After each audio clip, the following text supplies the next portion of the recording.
Hey everybody, I'm back.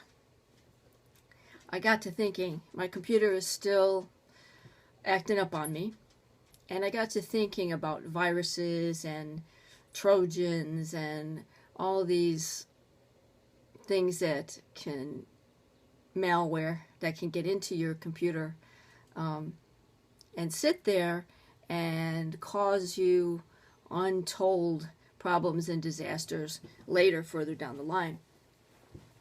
And I was thinking about goal setting that I had been writing about last week.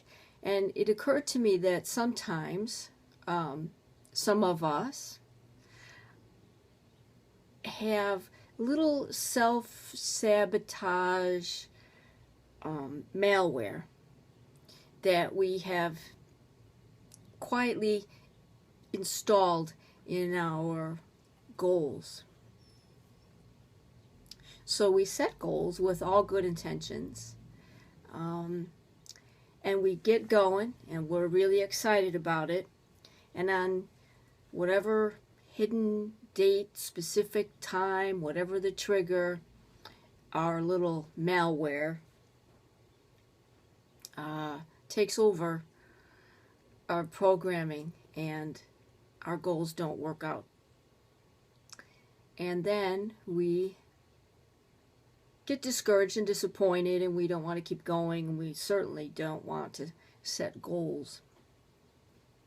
And I understand it only too well. I used to hate the word goal. As soon as the word came up, my hands would get sweaty and I would get all nervous, and it was like, oh my God, I know I'm not going to make the goal and I'm going to fail, and then, I don't know, the world is going to end or something. It takes a little bit of personal development to get past all of that. But I wonder sometimes if we don't set the goals too high on purpose, because we're setting ourselves up for defeat. And I don't mean that we should not have big dreams or not set a goal far enough ahead, but a little bit of realism mixed in with the dream is where we want the goal to be. And to use an example, I used to go to a summer camp for women. It wasn't, I'm not talking about when I was 10 years old, although they do camp it's a YMCA camp. They do wonderful camps, and they do these kind of team building exercises with the kids. They're fantastic. If you're in business and you have employees, your local YMCA will do a team building course in the Y for you. They're incredible, and you should definitely give it a whirl, because you'll be surprised what you will learn about yourself, your employees, and how the team how cohesive and how they can learn to work together in a fun way. So, plug for the YMCA. But what we did, one of the exercises that we had to do was, there was a wall, a fence, a wooden fence. And I don't know, it was probably 7 foot tall or something. I don't know. I'm short, so to me it was tall. But it had to be just tall enough so that the tall people couldn't just leap over. There had to be some climbing involved. There had to be some effort involved. Okay? But this particular exercise was for a team. And so the goal was to get the entire team over this wall within a certain amount of time. Now, we're a group of women anywhere probably from age 35 to 70. A motley crew. And we are 5 foot tall and 6 foot tall. And we are skinny minis and 50 pounds overweight and everywhere in between. It's not our first time around the block. We have sore knees and sore backs and stiff necks and old football injuries, whatever you want to call it. Jumping over a wall is probably there might have been one or two of the women that could actually have scaled that wall themselves, no problem. But to get the team over, this is a whole different thing. Now, it's doable, but it's going to take some planning. So your goal isn't something that you just say, okay, this is the goal and it's going to happen magically. You need to do a little planning. Now, in this goal to get over the fence, we had to be a little realistic. We had to take stock of our team and see who's short, who's tall, who's strong, who's not so, who's weak, who has a bad shoulder, who can't jump, who's strong enough to pull somebody else up, who is strong enough to be able to get up themselves on the top of the wall and help somebody else up. Who are the heavier people that we're going to need 2 or 3 people to help push and somebody else to help pull. And it's not a matter of saying, oh, you're too fat. It's a matter of how are we going to work together to get everybody over the wall.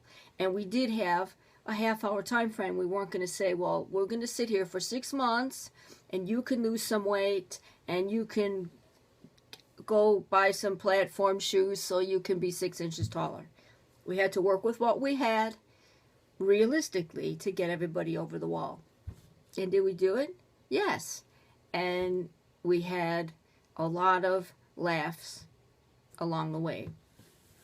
So I think it's just important to remember when you're setting a goal to add a little bit of realism to it. What I tend to do is for anything, I look and say, this is what I want by a specific date. And I have very grandiose ideas of what I can accomplish in any given hour or day. And it never quite works out that way. And then I get angry at myself. And I really have to watch myself talk. I get on my case about things that I would never say or even think about a team member. You know, I'd be right there to say, well, maybe we could make it a little less, or if they don't make the goal, you know, you're not going to go out and go, you idiot, how could you not meet your goal? But careful if you do that for yourself. When you start hearing yourself talking to yourself that way, tone it down. It's not good. Okay, so putting a little bit of realism in with setting your goals. It goes a long way toward making the goals doable, which will give you self-confidence to go on and do even better goals. So remember, we talked about SMART, S-M-A-R-T. So we want all the goals to be SMART. S is for specific. You really want to know what you're going for. Otherwise, you're not going to know when you get there. You want them to be measurable. Again, if there's no end to the race, whether it's 1 mile, 2 miles, 5 miles, how are you going to know when you're finished? So it has to be measurable. Whether that's in measuring how many sales or how many dollar amount or a percentage or how many new leads to your list, whatever it is, but you should have a number of some sort that you can measure. Achievable, you know, don't set yourself something like, I'm going to make 3 million sales in the next week. You know, let's really get realistic on that one. So it's got to be something that's achievable. I think I joked in one of my blogs about the guy that is at Bannister that ran the 4-minute mile, and I said, you know, can a human do it? Yes. Now they said it couldn't be done, and he did do it. Can I do it? No. And I am a human, but, you know, I'm lucky if I could run down to the end of the block. And if I did run down there, and if I did practice and practice, I am not going to be running a 4-minute mile. So, you know, again, make it something that's achievable. You know, I'll no matter what I could ever do, and maybe I could somehow achieve that. But there's no way I'm ever going to be a ballerina. You know, so, you know, let's keep it achievable. Are realistic. Again, I'm not going to be a ballerina. And T for time. You want a specific time limit. Now, does that mean that if you don't get this goal within this time limit that you should just give up and you know, call yourself a failure and, you know, never try again? No. And in fact, as you're going along, one of the things that successful people always do, and some others forget, is that you need to be heading toward that goal. And things happen along the way. You're testing things, you're trying things. This doesn't quite work out, so you make an adjustment and you do something a little differently, and you make an adjustment and you make an adjustment.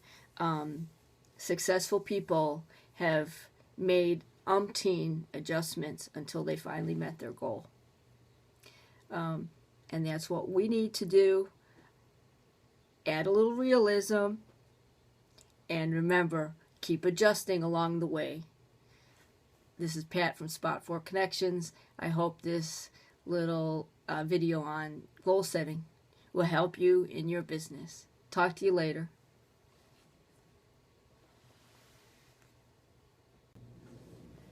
Hey everybody, Pat from Spot 4 Connections here again.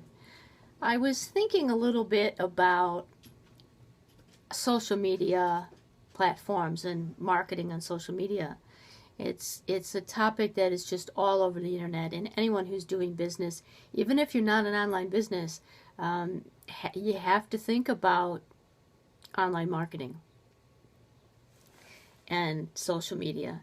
And I've heard people say, oh, I don't get into that Facebook stuff. I don't care about Facebook.